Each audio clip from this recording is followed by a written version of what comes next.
A lot of times when buyers set up their search for a home, they usually are looking at the criteria or the features of that home itself, right? They may say, hey, I want to look at the 3-bedroom homes, or hey, I want to only look at the homes that have a 2-car garage or a fenced yard. They look at all the features of the home itself.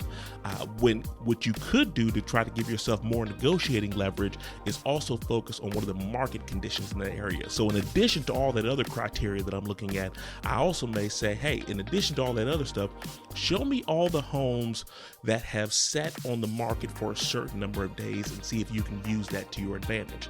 Right? If you look in the area and your realtor has shared with you, hey, homes in this area are typically sitting on the market for on average of about 21 days, you might say, hey, show me all the homes that match my criteria that have been on the market for 30 days or longer. And that will give you a little bit more leverage going into it and say,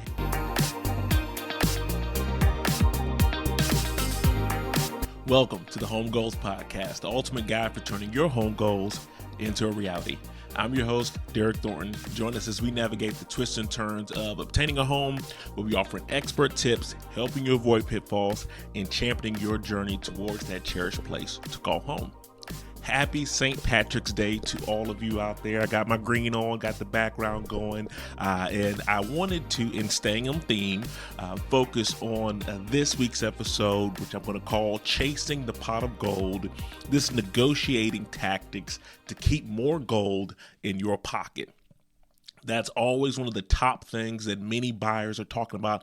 They expect and they want from a realtor are the negotiating abilities that a lot of us have. And so before I go into kind of the 4 things that I would recommend, or the 4 points that I would suggest that you focus on when you're trying to figure out how to get the leg up when you're negotiating, get more money in your pockets, the first thing I want you to focus on is hiring a realtor, quality, experienced professional one who can help you in this situation. So there's several things I'm going to talk about today where you're going to ask yourself, okay, well, that could be different depending on where I live or depending on what area, what market I'm in.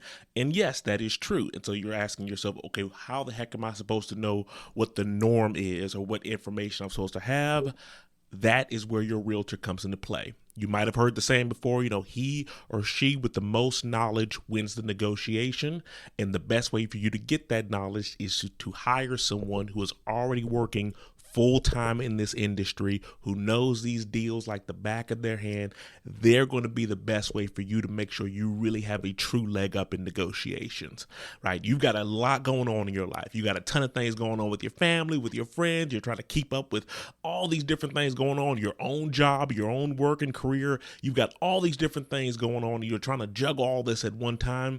The last thing that you need is to try to also tack on a ton of real estate knowledge on top of all of that to make sure that you're in the best position to be able to negotiate. That's where you want your quality realtor to be able to step in and help you. And so we're going to talk about 4 ways that you can really help to up your negotiating game when you're in the midst of a transaction. Then the 4-leaf clover will kind of keep with that same theme. So the first thing we want to focus on is seller concessions, right? This is something that many people often kind of look to kind of help them in a transaction. Seller concessions a lot of time are basically any money that the seller gives up to the buyer in that transaction. So this could be some form of upfront closing costs where they say, hey, we'll take a portion of our proceeds and offer it up to the buyer if they need help paying some of their upfront costs and things that they need to get the deal closed. It could be money for repairs, which we'll talk about in a little bit on one of the other steps. But it's any funds that the seller is giving up to that buyer. Sometimes it's for a home warranty, right? They might pay for a warranty for the buyer. But any of those funds that you're asking for or requesting from the seller, it's usually a better idea for you to get it in the form of concessions, right? So usually the 2 biggest ways, or the 2 main ways that you can get money from the seller's side to your side of the negotiating table are either through the price or through seller concessions, right? So that's when you're looking at things, let's say, for example, you have a $400,000 house, and you're figuring out, okay, how can I get some of the money from the seller over to my side in this negotiation? You could say, hey, could we offer up a price of $385 or $375 or whatever it may be. You can see if you can offer up a lower price and do it that way. Or you could say, hey, what if we give you the full price, but we just ask for closing costs in the back end, right? Where we say, hey, we'll give you the $400,000 in price, but what would you say to giving us $7,000 or even $10,000 in closing costs? Those are options that you can do. Now, from the seller's perspective, they're going to see those both as money coming out of their pockets, right? So if you look at, let's say, for example, you have a $400,000 purchase price with $5,000 in closing costs, the seller is going to view that as an offer for $395, right? Because that money is coming out of their pockets, right? So they're not going to see those as two separate offers, regardless of whether or not you're offering them a lower price or if you're asking for closing concessions. The reason it's important for you to understand whether or not you want to go that route is that from your perspective, especially if you're getting a mortgage loan, if you ask for a reduction in price, that reduction is going to be spread out over the life of your loan.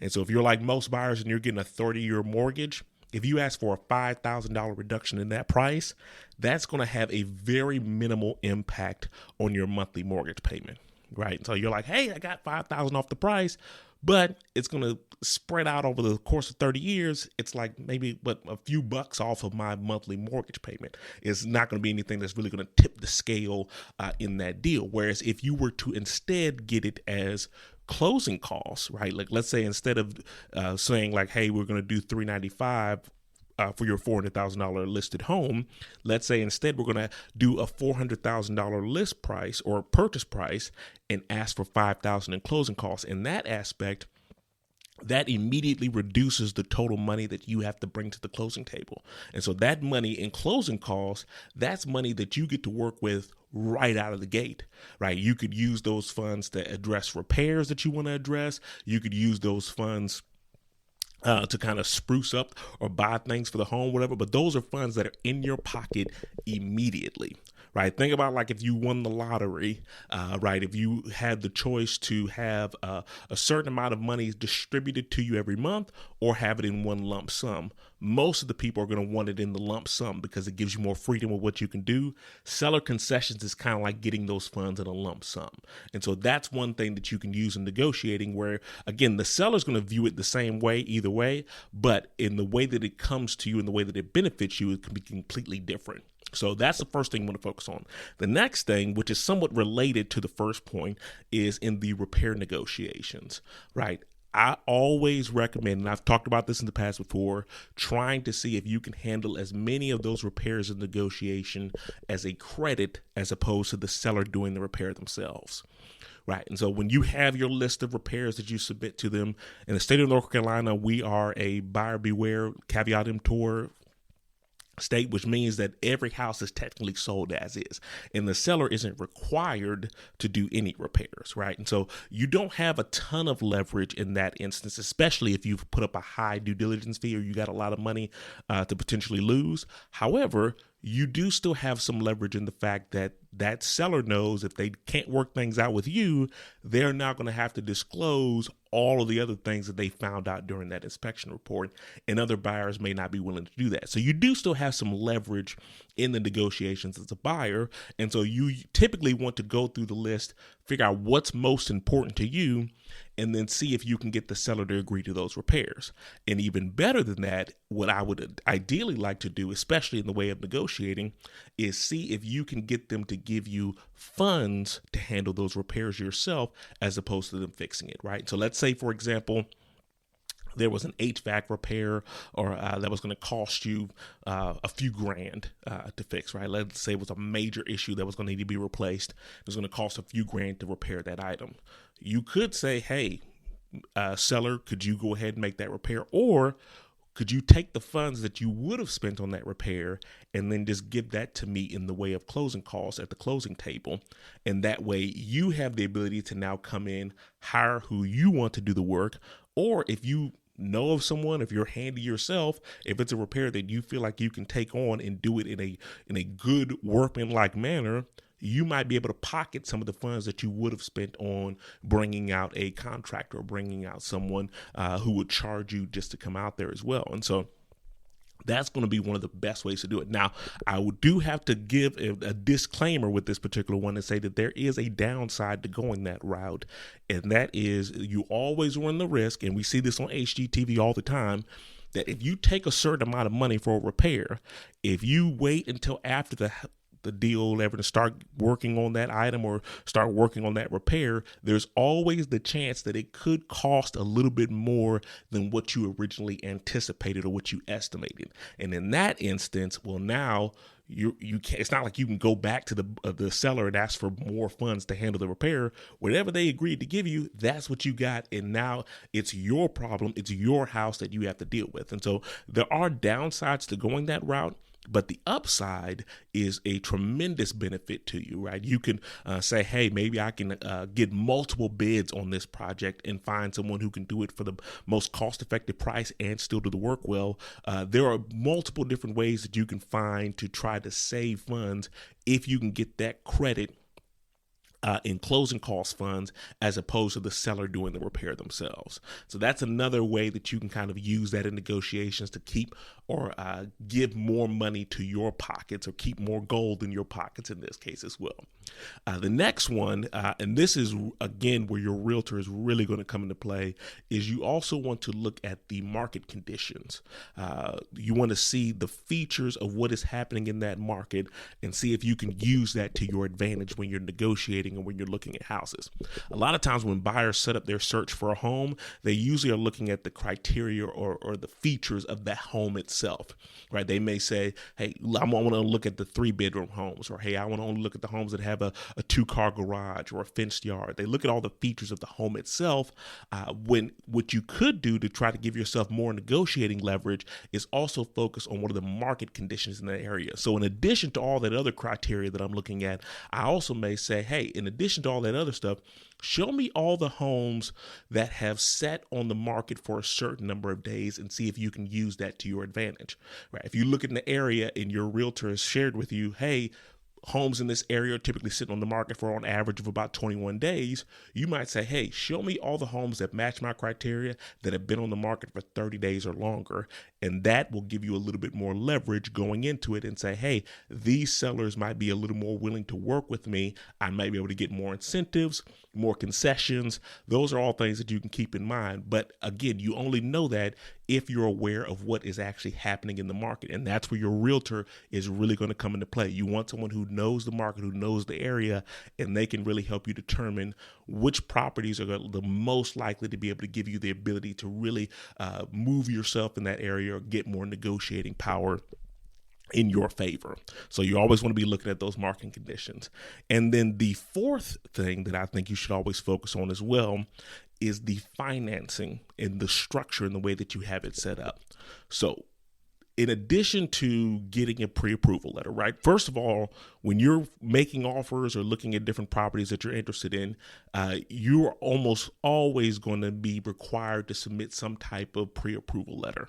And really required is too strict of a word, right? Because they can't force you to, but most serious sellers are not going to take you into consideration if you can't at the very least provide that, because they want to make sure that somebody has verified your credit score, they verified your income, your job. They want to make sure that you can actually go through with this sale. Financing issues is the number one reason that most deals fall apart, and so they want to really make sure that you have that squared away before they address anything else, right? So that financing is going to be key for a lot of sellers when you're making your offer. And in addition to getting the pre-approval, there are many lenders out there who have started offering different options, which are basically a conditional loan approval prior to you even going under contract on a property. Right. And so if you have all your things ready to go, have everything situated and ready, all set, there are some lenders who will allow you to go through the full underwriting process. Right.